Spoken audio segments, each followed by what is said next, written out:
Shirdi Sai Satcharitra, the wonderful life and teachings of Shirdi Sai Baba, chapter 49. Stories of number 1, Kanoba, number 2, Somadev Swami, number 3, Nanasaheb Chandorkar. Preliminary. When even the Vedas and the Puranas cannot sufficiently praise or describe Brahma or Sadguru, then how can we ignorant describe our Sadguru Shirdi Sai Baba? We think that it is better for us to keep quiet in this matter. In reality, the observance of the vow of silence is the best way of praising the Sadguru, but the divine qualities of Sai Baba make us forget our vow of silence and inspire us to open our mouth. Tasteful dishes lose their taste if there is no company of friends and relatives to partake the dishes with us. But when they join us, the dishes acquire additional flavor. The same is the case with the Sai Leelamrit, the nectar in the form of Sai's leelas. This nectar we cannot partake alone. Friends and brothers have to join us. The more, the better. It is Sai Baba himself who inspires these stories and gets them written as he desires. Our duty is to surrender completely to him and meditate on him. Practicing penance is better than pilgrimage, vow, sacrifice and charity. Worshipping Hari or Lord is better than penance, and meditation on the Sadguru is the best of all. We have therefore to chant Sai's name, think over his sayings in our mind, meditate on his form, feel true love for him in our heart, and do all our actions for his sake. There is no better means than this for snapping the bondage of this sansar. If we can do our duty on our part as stated above, Sai is bound to help and liberate us. Now we revert to the stories of this chapter. Kanoba. A gentleman of Mumbai named Kanoba heard from his friends and relatives many leelas of Baba. He did not believe in them as he had a doubting mind. He wanted to see Baba himself. So he came to Shirdi with some Mumbai friends. He wore a lace-bordered turban on his head and a new pair of sandals on his feet.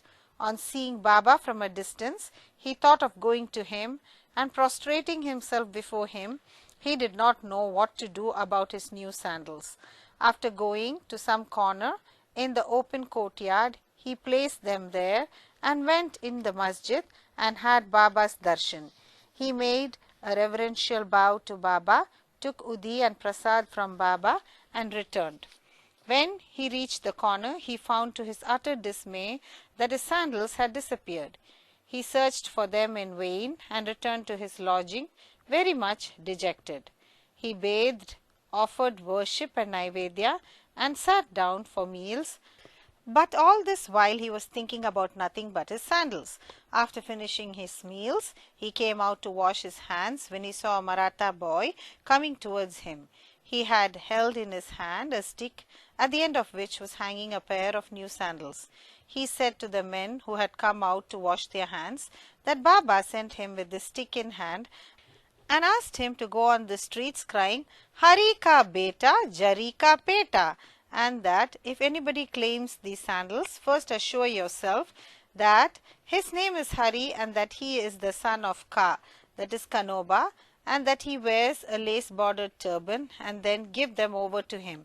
On hearing this, Kanoba was pleasantly surprised. He went ahead to the boy and claimed the sandals as his own. He said to the boy that his name was Hari and that he was the son of Ka or Kanoba, and showed him his lace-bordered turban. The boy was satisfied and returned the sandals to him. Kanoba wondered in his mind that his lace-bordered turban was visible to all, and Baba might have seen it. But how could he know that his name was Hari and that he was the son of Kanoba, as this was his first trip to Shirdi?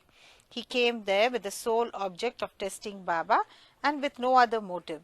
He came to know by this incident that Baba was a great Satpurush. He got what he wanted and returned home well pleased. Somadev Swami. Now hear the story of another man who came to try Baba. Baiji, brother of Kaka Sahib Dikshit, was staying at Nagpur. When he had gone to the Himalayas in 1906, he made an acquaintance with one Somadev Swami of Hardwar at Uttarkashi down the Gangotri valley. Both took down each other's names in their diaries.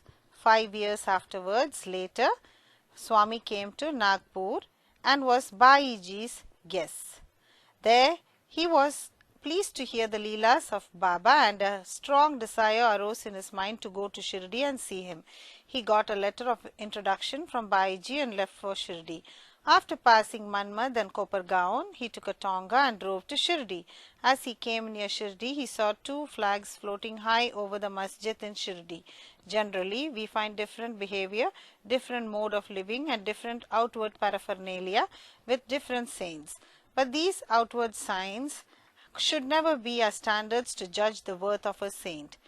But with Somadev Swami, it was different. As soon as he saw the flags flying, he thought, why should a saint take a liking for the flags? Does this denote sainthood? It implies the saint's hankering after fame. Thinking thus, he wished to cancel his Shirdi trip and said to his fellow travelers that he would go back. They said to him, then why did you come so long? If your mind became restless by the mere sight of the flags, how much more agitated would you be on seeing the rath, the palanquin, the horse, and all other paraphernalia in Shirdi? The Swami got more confounded and said, not as such sadhus with horses, palanquins and tom-toms have I seen, and it is better for me to return than visit such sadhus. After saying this, he started to return. The fellow travelers pressed him not to do so, but to proceed. They asked him to stop his inconsistent way of thinking and told him that the sadhu, that is Baba, did not care a bit for the flags and other paraphernalia. It was the people, his devotees, that kept up all this paraphernalia out of love and devotion to him. Finally, he was persuaded to continue his journey, go to Shirdi and see Baba. When he went and saw Baba from the courtyard, he melted inside. His eyes were full of tears, his throat was choked, and all his evil and crooked thoughts vanished. He remembered his Guru saying that is our abode and place of rest, where the mind is most pleased and settled. He wished to roll himself in the dust of Baba's feet, and when he approached Baba, the latter got wild and cried aloud, let all our humbug or paraphernalia be with us. You go back to your home. Beware, if you come back to this masjid again. Why take the darshan of one who flies a flag over his masjid? Is this a sign of sainthood? Remain here not a moment. The Swami was taken aback by surprise. He realized that Baba read his heart and spoke it out. How omniscient he was! He knew that he was least intelligent and that Baba was noble and pure. He saw Baba embracing somebody, touching someone with his hand, comforting others, staring kindly at some, laughing at others, giving Udi Prasad to some, and thus pleasing and satisfying all. Why should he alone be dealt so harshly? After thinking seriously, he came to realize that Baba's conduct responded exactly to his inner thought, and that he should take a lesson from this and improve, and that Baba's wrath was a blessing in disguise. It is needless to say that later on his faith in Baba was confirmed and he became a staunch devotee of Baba. Nanasaheb Chandorkar. Hemant Pant concludes this chapter with the story of Nanasaheb Chandorkar. When Nanasaheb was once sitting in the masjid with Mahalsapati and others, a Mohammedan gentleman from Bijapur came with his family to see Baba.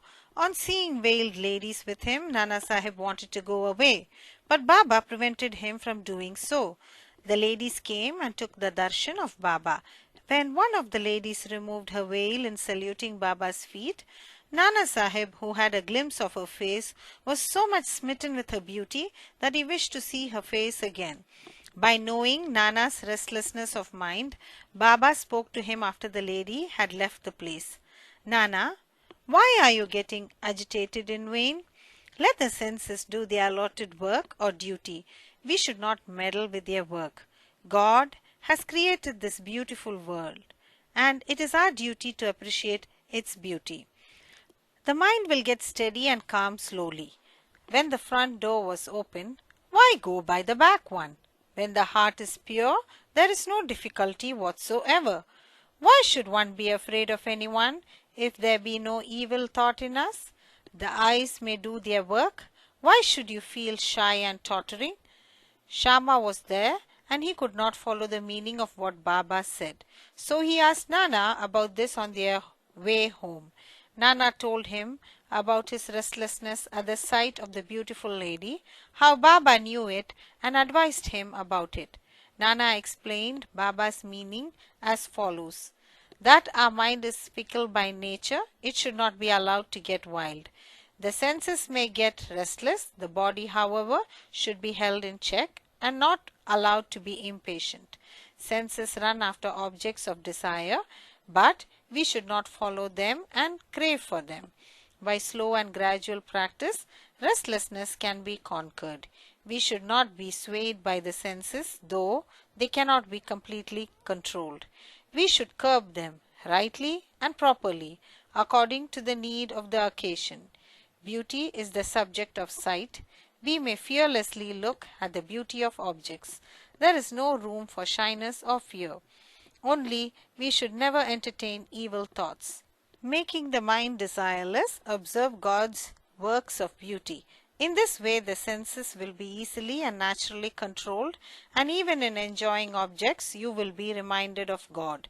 If the outer senses are held in check, and if the mind be allowed to run after objects and be attached to them, our cycle of births and deaths will not come to an end. With vivek or discrimination as our charioteer, we will control the mind and shall not allow the senses to go astray. With such a charioteer, we reach the Vishnupada, the final abode, a real home, from where there is no return. Bow to Sri Sai, peace be to all.